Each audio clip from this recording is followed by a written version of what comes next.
안녕하십니까. 지금부터 탕탕탕 낙지 탕탕탕 팀의 소프트웨어 안드로이드 스튜디오 프로그램 설명 시작하겠습니다. 저희는 어플을 이용해 블루투스를 만들기 때문에 안드로이드 스튜디오라는 프로그램을 실행 후 안드로이드 메인 테스트 현재 보고 있는 화면에서 다음과 같은 구간을 추가해야 됩니다. 먼저 이 블루투스를 추가하는 이유는 블루투스 연결 요청, 연결 수락 및 데이터 전송과 같은 블루투스 통신을 수행하기 위해 선언하고, 블루투스 어드민 같은 경우 블루투스 설정 조작 및 앱에서 기기를 검색하기 위해 선언합니다. 또한 저희는 수동적으로 스크린을 가로냐 세로냐를 정해야 되기 때문에 밑에 있는 config change orientation 스크린 사이즈를 구문을 추가해줘야 합니다. 프로그램이 많아 중간중간 끊어서 연결될 수 있는 부분은 양해해 주시기 바랍니다. 현재 보시고 있는 화면은 메인 액티비티에 대한 XML 레이아웃입니다. 저희는 프래그먼트를 썼는데 이 프래그먼트는 재사용 가능한 UI를 생성하기 위한 새로운 컴포넌트라고 볼 수 있습니다. 프래그먼트를 사용하면 코드를 재사용하여 동시에 여러 크기의 기기 화면 크기를 지원해 줄 수 있습니다. 쉽게 말하면 태블릿과 휴대폰을 위한 코드를 각각 따로 작성을 할 필요가 없다는 말입니다. 프래그먼트는 자신만의 레이아웃을 이용하여 화면에 UI를 보여줄 수 있으며 자신만의 라이프 사이클 콜백 함수 등을 가지고 있고 자신을 포함한 액티로부터 독립적으로 동작할 수 있습니다.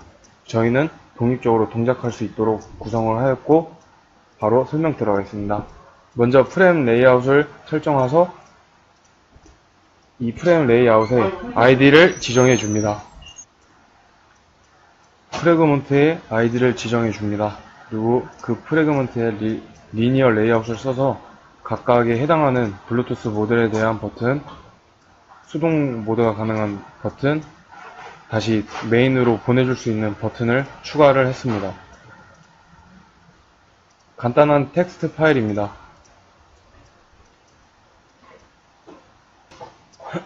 다음은 메인 액티비티 자바 클래스 파일 설명입니다. 먼저 저희는 블루투스 모드를 사용하기 때문에 블루투스 어댑터, 블루투스 디바이스 데이터셋, 페어링된 장치들을 문자 리스트로 해주는 각각의 클래스들에 대한 클래스를 생성하고 각각에 맞는 변수들을 설정해 줬습니다. UUID는 블루투스 모드를 할 때 소켓의 채널과 같은 역할을 함으로써 이제 블루투스 모듈의 고유 번호 같은 느낌이라고 생각하시면 될 것 같습니다. 블루투스를 활성화하기 위해서는 블루투스 어댑터라는 클래스에서 블루투스 어댑터 get 디폴터, 블루투스 어댑터를 디폴트 어댑터로 설정해주는 걸 설정해줘야 되고, 각 위젯에 대한 각 컨테이너의 아이디를 메인 XML과 일치시킨다고 했는데, 이 지금 보이시는 세 부분을 아까 맨 처음에 보셨던 메인 XML과 일치해야 되는 부분입니다.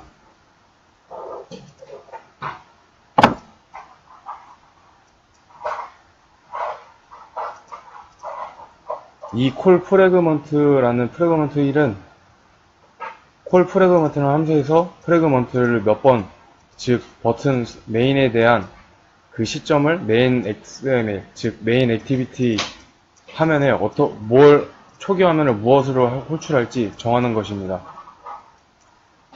다음은 각각의 버튼들이 눌릴 때 어떠한 프래그먼트를 호출할지에 대한 메소드입니다. 먼저 스위치로 각각에 대한 버튼에 대한 아이디를 찾고, 각 아이디는 버튼 메인이 누를 경우 프래그먼트 1이 버튼 탭 1을 누르면 프래그먼트 2와 버튼 탭 2를 누르면 프래그먼트 3이 호출되도록 메소드를 만들었습니다. 또 이 콜 프래그먼트를 호출하기 위한 메소드입니다.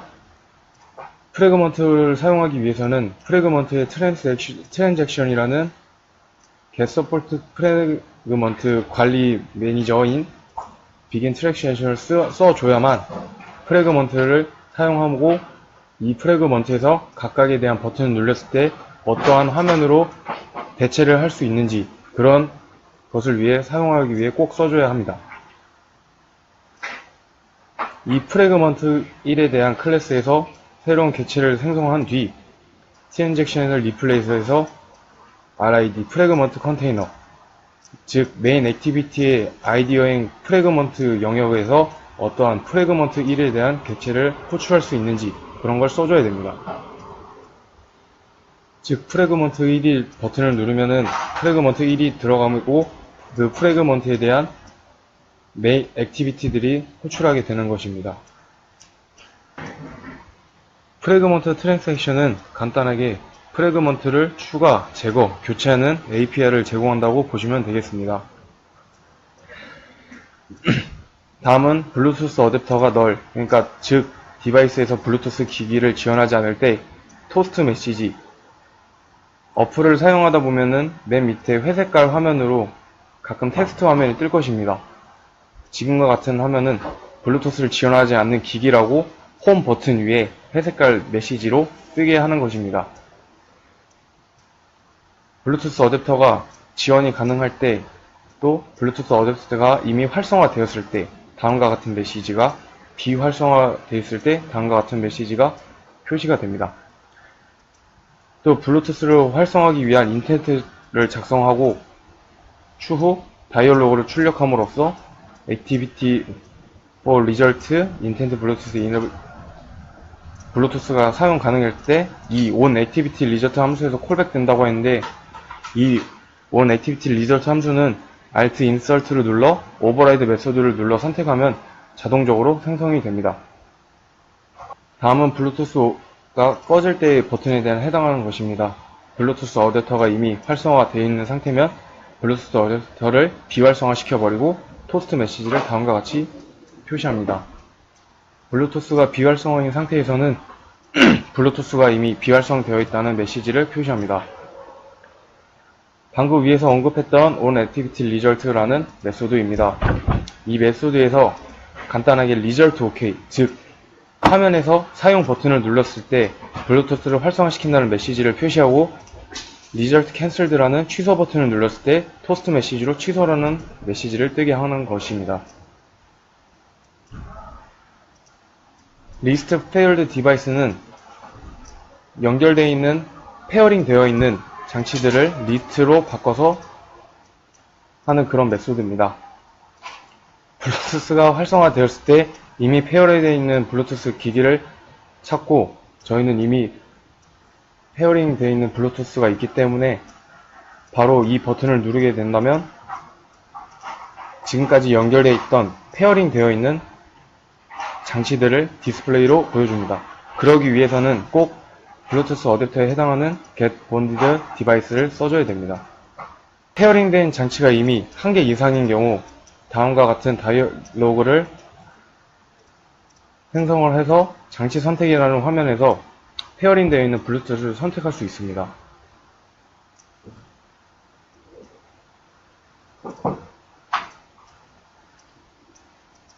현재 보시는 이 블루투스 디바이스 Paired 디바이스는 모든 디바이스의 이름을 리스트에 추가하는 거고, 이 디바이스 get name과 같은 경우는 자신이 블루투스 모드를 어떤 이름을 지정했는지 그런 이름을 표시하는 것이고, 밑에 보시는 주성문에 달린 디바이스 get address는 그 장치의 고유 주소를 나타냅니다.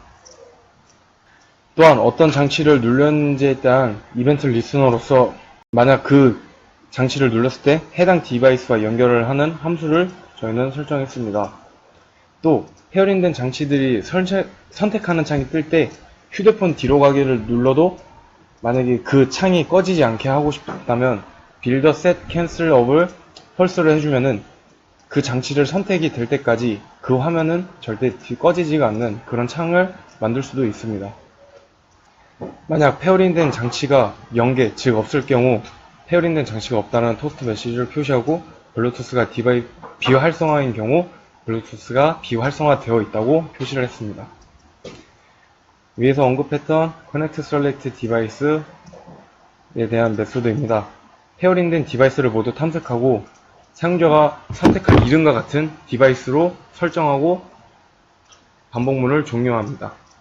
먼저 블루투스 소켓은 RFCOMM M 채널을 통해 블루투스 디바이스와 통신하는 소켓을 생성해야 되므로 위에서 언급했던 BTUUID는 아까 말했던 고유 넘버 그런 의미입니다.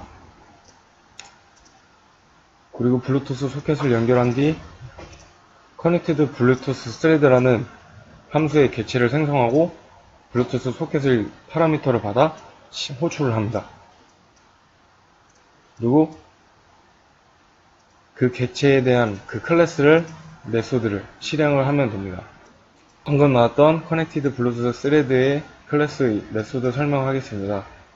먼저 블루투스 소켓 그리고 블루투스의 데이터를 입력하기 위한 입력 스트림, 인풋 스트림 그리고 블루투스의 데이터를 출력하기 위한 출력 스트림인 아웃풋 스트림에서 각각에 대한 클래스를 생성한 뒤 그 개체에 맞게 이름을 지정해 줍니다.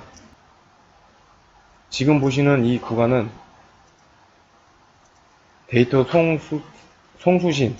송신과 수신에 대한 스트림을 얻기 위한 것이므로 위에서 설정했던 인풋 스트림의 TMP-IN과 아웃풋 스트림의 TMP-OUT에 대한 그 각 소켓에 대한 입력, 출력을 각각 데이터들을 얻어옵니다. 그리고 소켓이 실행이 될 때 각각 데이터를 수신했는지 확인하는 어베이블을 사용하고 데이터가 만약 수신된 경우 0.17 동안 멈췄다가 다시 입력 스트림에 대한 바이트를 버퍼 값으로 읽어 드립니다. 위에서 정해준 버퍼 값은 10비트입니다. 어떠한 값을 출력으로 내보낼지에 대한 것입니다. 만약 휴대폰으로 문자를 바이트에 넘겼으면 그 문자를 바이트로 받아서 다시 데이터를 송신해 아두이노, 즉 저희가 쓸 수 있는 아두이노 모듈에 송신을 해주는 그런 역할을 합니다.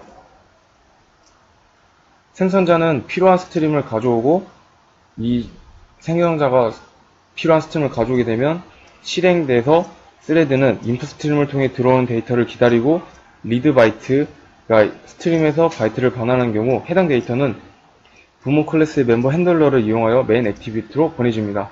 그런 다음 돌아가서 스트림의 추가 바이트를 기다리게 되는 것입니다. 또 출력되는 데이터를 보내는 것은 메인 액티비티의 스레드에 라이트 메서드를 호출을 해야 하고 보낼 바이트에 즉 문자열을 바이트로 전달하는 것만큼 간단하고 이때 이 메소드는 위에서 보시는 write 바이트를 호출하여 데이터를 원격으로 기기에 보냅니다. 그리고 스레드의 캔슬, 이 마지막 구간인 캔슬 메소드는 블루투스 소켓을 닫아 언제든지 연결을 종료할 수 있도록 하므로 매우 중요합니다. 블루투스 연결 사용을 완료한 경우 항상 이 메소드를 호출해야만 합니다. 현재 보시고 있는 화면은 프래그먼트 1의 XML입니다. 텍스트 뷰 3개로 이루어져 있고 이미지 뷰 하나로 구성되어 있으며 다음과 같은 텍스트들이 있습니다. 프래그먼트 레이아웃은 아까 메인 XML에서 봤듯이 저희는 이렇게 프래그 레이아웃을 설정했고 이것에 대한 ID, 즉 지정된 이름은 프래그먼트 컨테이너라고 지정해놨었습니다. 또 프래그먼트를 추가하는 방법은 메인 액티비티 자바에서 파일, new, 프래그먼트, 블랭크 해서 각 프래그먼트 이름과 그 프래그먼트 레이아웃의 이름을 설정해주면 됩니다.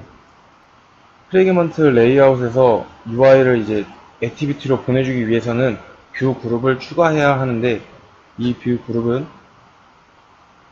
레이아웃 인플레이터 뷰 그룹 컨테이너 번들로 이루어져 있습니다. 번들은 액티비티에서 프래그먼트를 생성한 후 데이터를 이제 번들로 전달할 수 있고 프래그먼트는 이 on 액티비티 크리에이트에서 그 메소드에서 이제 번들을 받게 됩니다. 또 액티비티는 이제 프래그먼트 메소드로 호출할 수 있고 이 리스너는 이제 프래그먼트에서 이제 인터페이스를 사용해서 액티비티에서 리스너 이벤트를 발송시킬 수 있습니다. 먼저 이 get 액티비티는 프래그먼트에서 사용할 수 있고 어떠한 화면을 가로로 할지 세로로 할지 정하는 건데, 저희는 이제 이 화면을 세로, 즉 포트레이트로 지정했기 때문에 초기 화면이, 이 디자인 나오는 화면이 다음과 같이 휴대폰에 표시가 됩니다. 각각에 대한 객체들을 생성해주고, 이미지 뷰를 이제 눌렀을 때 어떠한 화면으로 넘어가냐면 인텐트를 발생시켜서 get activity라는 것을 이제 프로그먼트와 액티비티의 호환을 해주려면 무조건 써야 되는 것이기 때문에, 다음 이제 어떤 클래스를 표시를 할지를 이제 넘어갈지, 어떠한 화면으로 넘어갈지 정해주는 것입니다. 이 탕이라는 클래스는 저희의 팀원에 대한 각자 그냥 간단한 소개를 했고, 여기에서도 인텐트를 발생시켜서 어떠한 버튼을 누르면은 이제 어떠한 화면으로 갈지, 이제 이 화면은, 이 탕이라는 클래스는 액티비티에서 새로운 액티비티를 넘어가는 것이기 때문에 get 액티비티를 쓰는 것이 아닌 이 get application 컨텍스트를 써서 메인 액티비티로 넘어가는 그런 다른 면이 있습니다. 이 탕에 대한 XML은 다음과 같습니다. 지금 보시는 화면은 랜드스케이프, 즉 가로로 된 화면이기 때문에 간단한 설명들이 있고, 여기서 이제 메인 백을 누르게 되면 아까 말씀드렸다시피 다시 초기 화면이 이 메인 액티비티로 화면으로 넘어가게 되는 것입니다. 다시 프래그먼트 1에서 이제 리턴이라는 이 뷰를 꼭 리턴을 해줘야 이제 인플레이트 레이어 프래그먼트 컨테이너 루트 널이라는 그 값을 또 갖게 되는 것입니다. 이 온크넥트에 비해서 이 프래그먼트 UI가 화면에 그려지는 시점이 호출되는데, 메인 액티비티 XML의 그 레이아웃을 인플레이트하여 프래그먼트를 위한 뷰를 생성하고, 그 뷰를 리턴을 해줘야 이제 그 프래그먼트의 루트에 대한 해당하는 뷰를 액티비티에게 또 리턴을 돼서 이제 그 화면이 호출하게 되는 것입니다. 이때 이 인플레이트란 XML 레이아웃에 정의된 뷰나 레이아웃을 읽어들여서 메모리상의 뷰 객체를 생성해줍니다. 여기서 뷰를 리턴했다면 뷰가 릴리즈를 할 때 onDestroy 뷰가 호출될 것이고, UI가 없는 프래그먼트인 경우 널형을 리턴합니다. 인플레이트 메소드는 다음 세 가지 파라미터를 가지고 이 R 레이아웃, 즉 프래그먼트 1, 이게 지금 설정된 프래그먼트 이 XML에 대한 호출형, 그리고 이 루트, 이 널, 이 false형은 이제 XML에서 그 레이아웃 팔로부터 이제 프래그먼트의 뷰가 인플레이트 되어 이제 부모의 뷰로 이제 그룹에 추가되는 그런 개념입니다. 프래그먼트 2로 넘어가겠습니다. 프래그먼트 2는 블루투스 통신을 위해 이제 저희가 설정을 한 것인데, 이제 레이아웃을 잠깐 먼저 보겠습니다.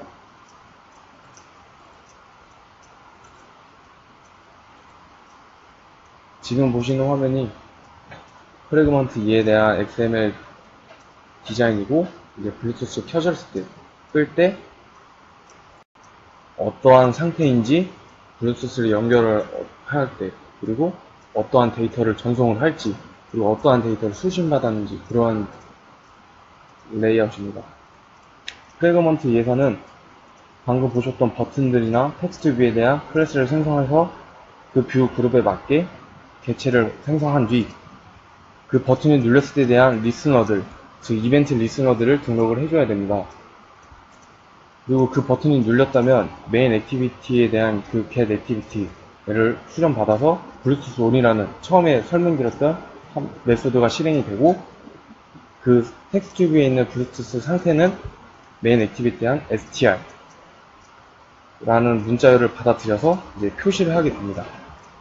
다음과 같은 프로그램이 구성되어 있고, 만약 이 send 데이터, 즉 메인 액티비티에서 받고 그 mthread connect bluetooth가 만약에 널형이 아닐 경우, 즉 문자열이 만약에 전송이 될 경우, 이제 이 메인 액티비티에서 mthread connect bluetooth는 write, send 데이터 get text to string이 되어 있는데, 이 부분에 대한 인자들은 숫자를 입력하든 문자를 입력하든 다시 알맞게 문자로 변경해서 Y2 아두이노로 그 정해준 바이트 값만큼 보내주게 되는 것입니다. 그리고 만약에 아두이노로 성공적으로 보냈다면 다시 그 빈 문자열로 추가로 이제 빈 문자열로 대체를 하게 되는 것입니다. 또 만약에 메인 액티비티에서 아두이노로 만약에 데이터 값을 전송받았으면 메인 액티비티에 있는 그 M 블루투스 핸들러에서 메시지들을 받고 그 메시지들을 위와 같은 if문과 try catch를 통해서 이 텍스트 뷰 리시브에어 set 텍스트 전송된 문자열을 표시하게 됩니다. 다음은 프래그먼트 3에 대해 설명을 하겠습니다.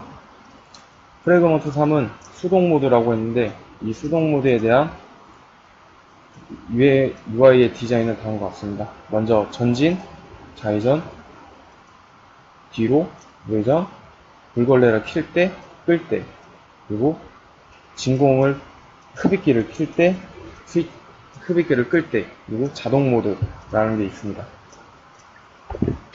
바로 자바 파일로 넘어가겠습니다.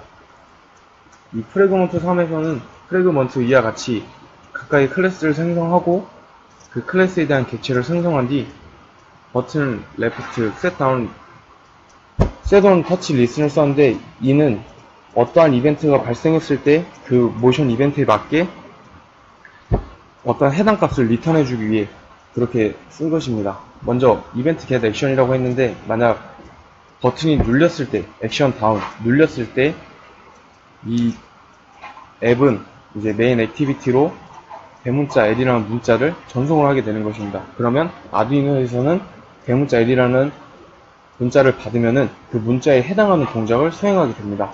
마찬가지로 액션 업 버튼을 눌렀다 뗐을 경우 대문자 S를 문자열로 전송을 하고 그 전송을 받은 문자를 전송받은 아두이노는 그에 해당하는 동작을 수행하게 되는 것입니다.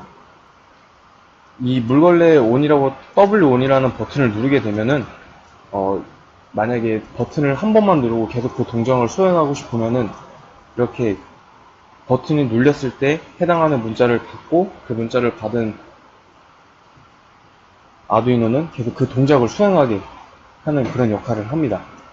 그리고 만약에 그 기능을 끄고 싶으면은 위에서 버튼 다운과 같은 눌렀을 때 어떤 동작을 수행하고 뗐을 때 어떤 동작을 수행하면 다른 동작으로 넘어가는 그런 프로그램을 짜도 됩니다. 저희는 단순히 키고 끄고라는 버튼을 써서 이제 버튼을 눌렸을 때나 버튼을 뗐을 때 오직 그 한 가지로만 눌러서 그 동작을 반복 수행하도록 프로그램을 짰습니다. 이상으로 안드로이드 스튜디오 프로그램 설명을 끝내겠습니다. 안녕하세요. 이번에 캡스톤 주제로 로봇 청소기를 제작한 탕탕탕 낙지 탕탕탕 팀의 프로그래머 박주열이라고 합니다. 이번 영상에서 어떠한 프로그램으로 로봇이 구동하는지 또한 배선 연결은 어떻게 되어 있는지 함께 살펴보려고 합니다. 먼저 저희 로봇은 초음파 센서 3개, 적외선 센서 2개를 사용해서 로봇의 길을 찾고 블루투스 모드를 이용해 외부 어플로 조정이 가능합니다. 또한 사용 모터는 진공 모터 2개, 걸레 모터 2개, 좌우바퀴 모터 2개를 사용하여 총 6개의 모터를 사용하게 됩니다. 먼저 라이브러리 모터의 연결에 대해서 살펴보겠습니다. 여기서 라이브러리란 간단하게 설명하자면 누군가 쓴 책을 보관하고 빌려볼 수 있는 것이 도서관이라고 한다면 누군가 작성한 함수를 저장하고 불러서 쓸 수 있는 게 바로 라이브러리입니다. 현재 프로그램 상단에서 초음파 센서, DC 모터 제어, 블루투스 제어, 적외선 센서 라이브러리가 들어가 있는 것을 확인할 수 있습니다. 먼저 DC 모터 제어에 대해서 한번 살펴보겠습니다. DC 모터를 제어할 땐 저희가 L298 드라이브를 사용하였습니다. 화면에 보시듯이 L298에 모터를 설정해주고 핀을 어떻게 설정해줄지 결정하였습니다. 현재 모터 1번과 2번은 걸레 모터로 설정이 되어 있는데 1번은 좌측 걸레, 2번은 우측 걸레로 되어 있습니다. 8번은 PWM 핀이고 22번 핀은 아두이노의 디지털 핀을 사용합니다. 이렇게 선언을 해주고 사용할 땐 모터 번호 점 드라이브 괄호 안에는 PWM 값을 적어줍니다. 예를 하나 드려보자면 현재 화면의 프로그램을 참고하시면 될 것 같습니다.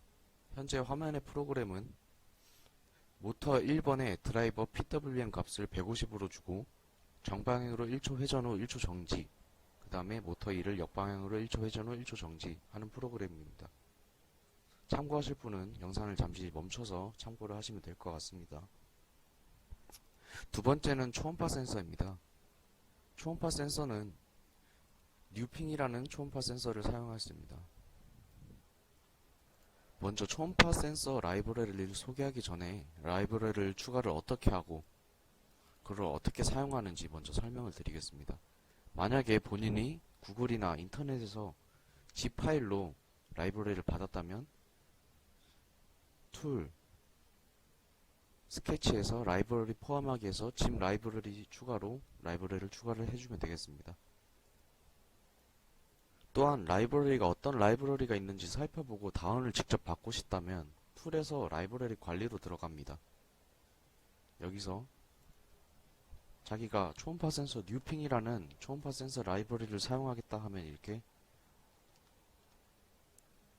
타이핑을 해주면 이렇게 설치를 받을 수 있습니다. 버전에 따라서 이미 설치가 되어 있죠. 인스톨드. 그런 다음 라이브러리를 받으면 이렇게 예제가 같이 생기게 됩니다. 뉴핑 이렇게 예제가 생겼죠. 프로그램을 참고하실 때 예제를 같이 보면서 프로그램을 하시면 될 것 같습니다. 네, 저희는 먼저 이제 뉴핑이라는 초음파 센서 라이브러리를 사용했는데 일단 저희는 초음파 센서를 3개를 쓰기 때문에 넘 소나를 3으로 설정을 해줬습니다.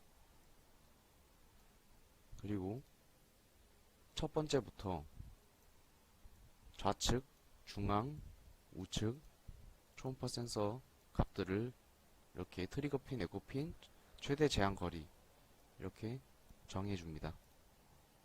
나중에 추가로 설명드리겠지만 먼저 간단하게 보여드리면 소나 1.핑 센티미터 이것이 바로 시리얼 모니터로 확인할 수가 있는데 1번 초음파 센서가 센티미터 값으로 결과값이 나오게 됩니다. 순서대로 소나 0번, 1번, 2번으로 이렇게 매겨지게 됩니다. 그 다음은 HC06을 사용한 블루투스 라이브러리입니다. 먼저 블루투스 라이브러리를 추가해주고 데이터를 수집받을 버퍼를 설정해준 다음 블루투스 수신 모드를 TX-RX 핀을 설정해줍니다. 12번이 TX고 13번이 RX입니다. 셋업부에서 버퍼 포지션과 송수신 속도를 결정하여주고 루프문에서 만약 블루투스 수신호가 감지가 되었을 때 이 부문 안에 프로그램을 넣어서 작동을 하겠습니다.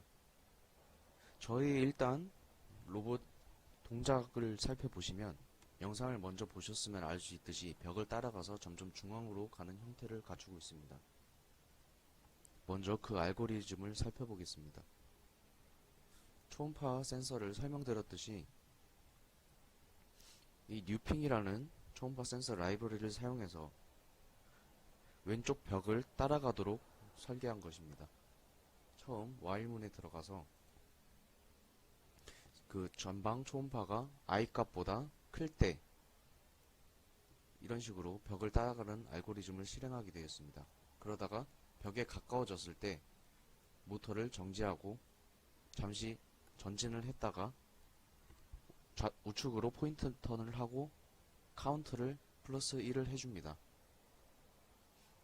여기서 I 값은 맨 위에 static int i로 처음 초기 거리는 30cm로 설정을 해놨습니다.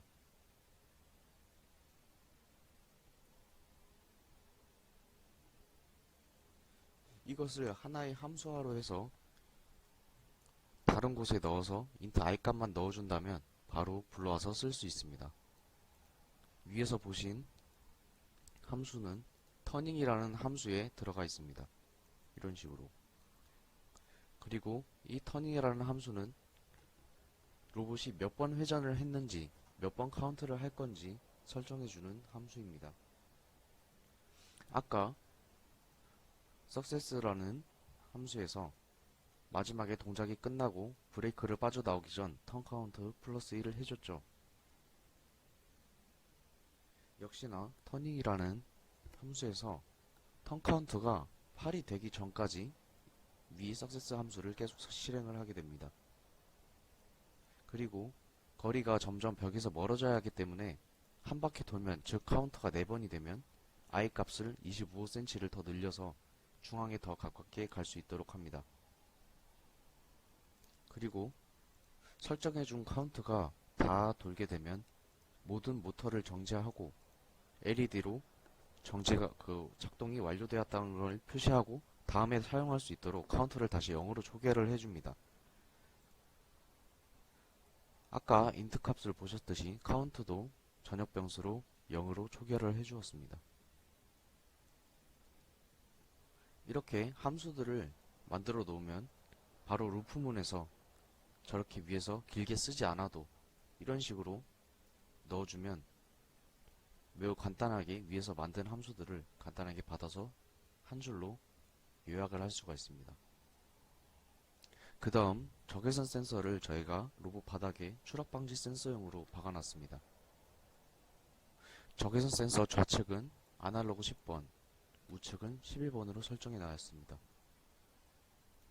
만약 적외선 센서가 설정에 좋은 20cm보다 거리가 멀어지게 되면 바로 빨간색으로 점등하여 사용자에게 알린 후 모터가 정지를 하게 됩니다. 지금까지 작동 알고리즘의 함수들을 각각 살펴보았습니다. 이제 루프문에서 어떻게 어플과 수신을 하는지, 송신을 하는지 살펴보겠습니다. 루프문에서 먼저 블루투스 송수신을 하게 되면 이 부분이 동작을 하고 바이트 데이터는 BT 시리얼.read로 수신받은 데이터를 저장하게 됩니다. 그리고 이 동작들을 수행하게 되는데 만약 어플에서 데이터 B라는 값을 버튼에 지정해주고 그 버튼을 눌렀으면 이 as if 문 안에 있는 동작을 하게 됩니다. 위에도 마찬가지입니다.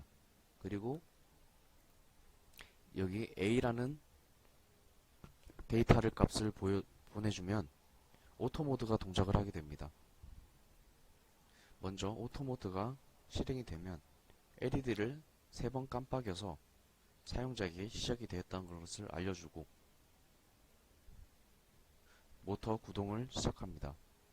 그 다음에 아까 터닝 함수에서 설명을 드렸듯이 벽을 따라가는 알고리즘을 실행한 후 카운트가 다 빠져나가면 잠시 정지했다가 적외선 센서를 감지하는 함수를 실행합니다. 그리고 바닥이 20cm보다 로봇이 높게 있다고 판단을 하면 그 즉시 멈추고 후진을 하여 회피 동작을 하게 됩니다. 그리고 그 오토 모드는 종료가 됩니다. 또한 다른 동작들에서 LED가 켜져서 그 동작을 하고 있음을 알려주기 위해서 초록색 불을 켜준 것을 볼 수 있습니다. 네, 이상으로 전체적인 프로그램을 살펴봤는데요. 로봇 청소기가 어떠한 동작을 하는지는 저희 유튜브에 저희 팀이 동작 영상을 참고하시면 될 것 같습니다. 이상 프로그램의 설명을 마치겠습니다.